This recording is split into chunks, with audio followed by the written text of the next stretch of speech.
지금 1천만 원 있으시면 종목부터 고르지 마세요. 그 순간부터 계좌는 운빨 게임이 됩니다. 대신 QLD와 TQQQ가 올라갈 수밖에 없는 흐름을 먼저 잡고 그 위에 내 돈이 녹지 않게 막을 장치를 깔아야 합니다. 2억이 8억이 된 사람들 이야기를 들으면 다들 결국 같은 지점으로 모입니다. 첫째, 돈이 흘러가는 방향을 고릅니다. 둘째, 그 방향을 가장 단순한 도구로 담습니다. 셋째, 흔들리는 구간에서 멘탈이 아니라 규칙으로 버팁니다.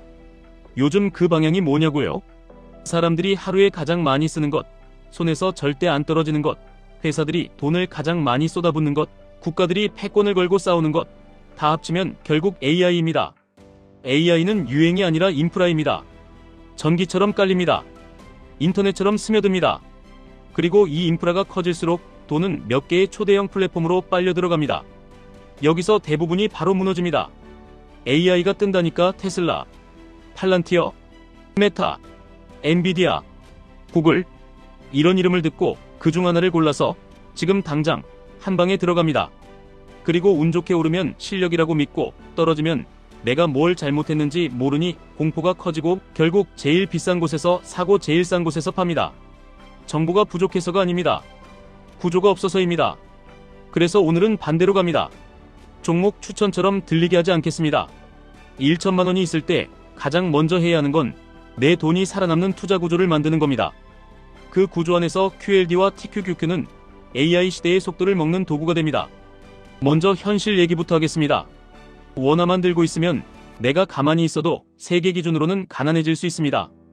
가치가 서서히 녹는 얼음 같은 느낌입니다. 매일 조금씩인데 어느 날 보면 많이 줄어 있습니다. 그래서 많은 투자자들이 미국 주식으로 가는 이유는 수익률만이 아니라 방어도 같이 하기 위해서입니다. 달러 자산을 깔아두는 순간 한쪽 벽이 생깁니다. 그 다음이 중요합니다. 미국 주식 안에서도 결국 돈이 가장 강하게 몰리는 곳이 있습니다. 그게 나스닥 대형 성장주 쪽이고 그 흐름을 가장 단순하게 담는 방법이 QQQ 같은 나스닥 추종 ETF입니다. 그런데 QLD와 TQQQ는 여기서 한 단계 더 갑니다. 같은 흐름을 더 빠르게 타는 상품입니다. QLD는 대략 2배, TQQQ는 대략 3배로 움직이도록 설계된 상품입니다. 그러니까 수익도 커질 수 있지만 손실도 같이 커집니다. 이 말의 진짜 의미는 단 하나입니다. QLD와 TQQQ는 실력의 상품이 아니라 규칙의 상품입니다. 이제 1천만 원으로 들어가 보겠습니다. 제가 제일 싫어하는 방식이 있습니다. 1천만 원 전액을 TQQQ에 넣고 기도하면서 버티는 방식입니다. 이건 투자처럼 보이지만 사실상 생존 확률을 스스로 깎는 선택입니다. 왜냐하면 3배 상품은 하락장에서 체감이 다릅니다. 손실 숫자가 아니라 내 심장이 먼저 무너집니다.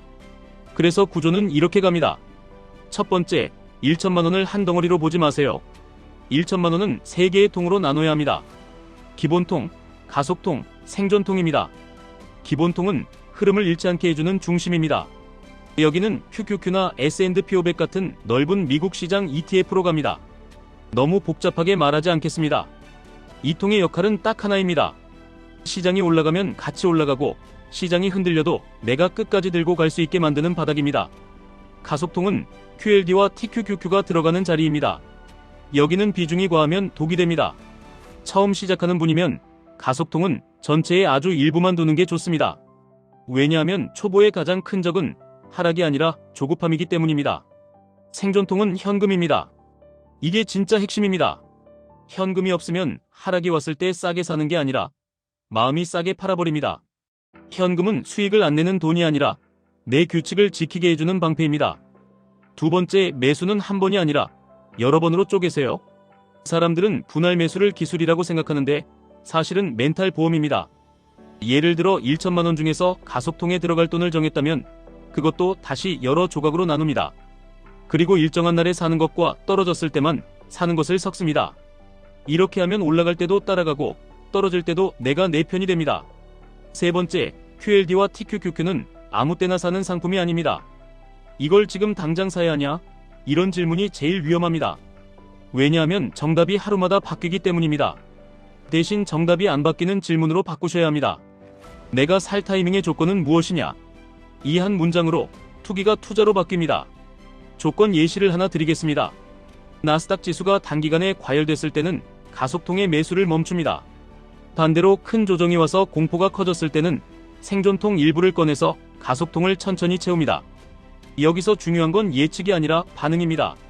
미래를 맞추려는 사람은 지치고 규칙으로 반응하는 사람은 살아남습니다. 그럼 도대체 AI는 어떻게 담아야 하느냐? 바로 여기서 QLD와 TQQQ의 장점이 나옵니다. AI는 특정 한 회사만 잘 돼서 끝나는 게임이 아닙니다. 반도체, 클라우드, 광고, 생산성 소프트웨어, 데이터 센터, 전력 인프라, 로봇, 자율주행, 보안, 이 모든 곳에 돈이 흘러갑니다. 그런데 우리는 그 모든 회사를 다 고를 수 없습니다. 시간도 없고 실수하면 한 방에 흔들립니다. 그래서 넓게 담는 게 먼저고 그 넓음을 가속하는 게 다음입니다. 그 역할을 하는 게 QLD와 TQQQ입니다. 물론 많은 분들이 이렇게 생각하실 겁니다. 테슬라가 더 오를 것 같은데, 팔란티어가 더 오를 것 같은데, 메타가 더 좋아 보이는데 그러면 개별주가 더 세게 먹는 거 아니냐? 맞습니다. 개별주는 잘 맞추면 더 세게 갑니다. 하지만 대부분의 사람에게 더 중요한 건 세게 가는 게 아니라 오래 가는 겁니다. 개별주는 확신이 흔들릴 때 손이 먼저 움직입니다. 반면 지수형은 내 확신이 기업 하나가 아니라 흐름 전체에 걸려 있어서 마음이 덜 흔들립니다. 여기서 아주 실전적인 공부법 하나만 드리겠습니다. 주식 공부를 책으로만 시작하면 대부분 지칩니다. 차라리 내가 담은 흐름과 관련된 뉴스와 이슈를 매일 아주 짧게라도 듣는 게 더 오래 갑니다. 내가 QLD나 TQQQ 같은 나스닥 흐름을 담았다면 나스닥 대형주들의 핵심 이벤트만 꾸준히 들으세요. 그게 실적이든 규제든 신제품이든 금리든 달러든 중요한 것만. 이걸 계속 듣다 보면 어느 순간부터 하락이 공포가 아니라 할인처럼 느껴지는 구간이 생깁니다. 그때부터 진짜 투자자가 됩니다. 그리고 반드시 같이 가야 하는 게 하나 더 있습니다. 가족과의 합의입니다.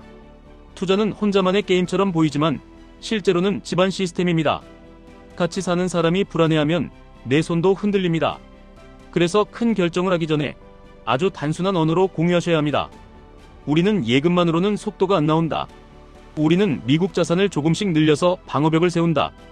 우리는 QLD와 TQQQ를 도구로 쓰되 규칙 없이 무리하지 않는다. 이 정도만 맞춰도 중간에 흔들릴 확률이 확 줄어듭니다. 이제 가장 중요한 구간입니다. 사람들이 QLD와 TQQQ로 실패하는 이유는 상품이 나빠서가 아닙니다. 실패는 늘 똑같은 장면에서 나옵니다. 오르는 날에는 더 사고 싶고 떨어지는 날에는 팔고 싶습니다. 이 본능을 이기는 방법은 의지가 아니라 자동화입니다. 그래서 저는 이렇게 권합니다. 매달 같은 날 같은 금액 기본통부터 채우세요. 가속통은 조건이 만족될 때만 쓰세요. 생존통은 절대 바닥까지 쓰지 마세요. 이 세 줄만 지켜도 계좌가 녹는 확률이 확 내려갑니다. 여기서 한 번 더 디테일하게 들어가겠습니다. 1천만 원이면 처음부터 완벽한 비중을 맞추려고 하지 마세요. 처음에는 비중이 아니라 습관을 맞추는 겁니다. 예를 들어 첫 세 달은 기본통을 중심으로 깔고 가속통은 아주 작게만 경험합니다. 이 기간에 해야 할 건 단 하나입니다. 내가 흔들리는 패턴을 관찰하는 겁니다.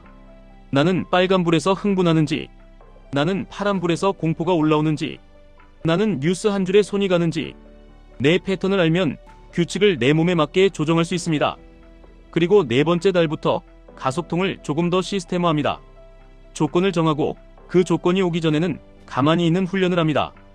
이게 안 되면 QLD와 TQQQ는 독이 됩니다. 이게 되면 QLD와 TQQQ는 내 속도를 올려주는 엔진이 됩니다. 여기까지 들으면 어떤 분들은 또 이렇게 생각하실 겁니다. 그럼 지금 같은 시기에 들어가도 되느냐? 지금이 고점이면 어떡하느냐? 내일 폭락하면 어떡하느냐? 이 질문들에 답하는 방식이 투자 레벨을 갈라놓습니다. 내일의 날씨는 아무도 모릅니다. 그런데 계절은 압니다. AI가 커지는 계절, 디지털 광고가 정교해지는 계절, 클라우드와 데이터 센터가 확장되는 계절, 반도체가 더 많이 필요한 계절. 이 흐름은 쉽게 꺾이지 않습니다. 그래서 우리는 한 번에 몰빵하지 않고 시간을 쪼개서 들어갑니다. 그래서 우리는 예측 대신 분할과 규칙으로 갑니다. 그래서 우리는 하락을 맞추려 하지 않고 하락에 반응할 준비를 합니다. 그럼 마지막으로 사람들이 가장 자주 묻는 질문들을 정리해서 풀어드리겠습니다. 첫째, QLD와 TQQQ 중에 뭐가 더 좋습니까? 둘 다 방향은 같습니다. 차이는 속도입니다. 속도가 빠를수록 멘탈 관리가 어려워집니다. 처음이시면 QLD가 더 다루기 쉬울 수 있습니다. 하지만 이미 규칙이 있고 하락을 견딜 시스템이 있다면 TQQQ가 더 강한 도구가 될 수 있습니다. 중요한 건 뭐가 더 좋냐가 아니라 내 규칙에 뭐가 더 맞냐입니다. 둘째, 1천만 원으로 시작하면 의미가 있습니까? 의미 있습니다. 오히려 1천만 원일 때 습관을 만들면 나중에 금액이 커졌을 때도 무너지지 않습니다. 큰 돈은 실수를 한 번만 해도 복구가 어렵습니다. 작을 때 실수하고 작은 비용으로 규칙을 만들고 그 다음에 키우는 게 정석. 셋째, 개별주도 섞어야 합니까? 섞어도 됩니다. 다만 한 가지 원칙이 있어야 합니다. 개별주는 재미로가 아니라 확신과 공부가 있을 때만, 그리고 비중은 가속통보다도 더 작게. 왜냐하면 개별주는 변동성보다 확신 변동성이 더 큽니다. 넷째, 하락장이 오면 어떻게 합니까? 하락장은 피하는 게 아니라 설계하는 겁니다. 생존통을 남겨두셨다면 하락장은 기회가 됩니다. 그런데 생존통이 없다면 하락장은 공포가 됩니다. 그러니 하락을 대비하는 방법은 예측이 아니라 현금과 규칙입니다. 다섯째, 공부를 어떻게 지속합니까? 투자 공부를 인생 숙제로 만들지 마세요. 내가 담은 흐름의 중요한 뉴스만 매일 짧게라도 꾸준히 듣는 걸로 충분합니다.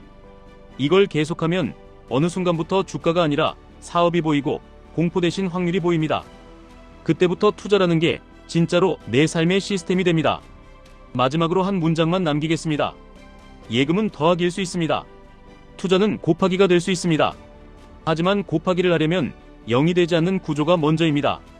그 구조 위에서 QLD와 TQQQ는 AI 시대의 성장과 달러, 방어를 동시에 노릴 수 있는 강력한 도구가 됩니다. 그리고 그 도구를 내 편으로 만드는 방법은 종목이 아니라 규칙입니다. 지금까지 1분 투자 하이젠버그였습니다.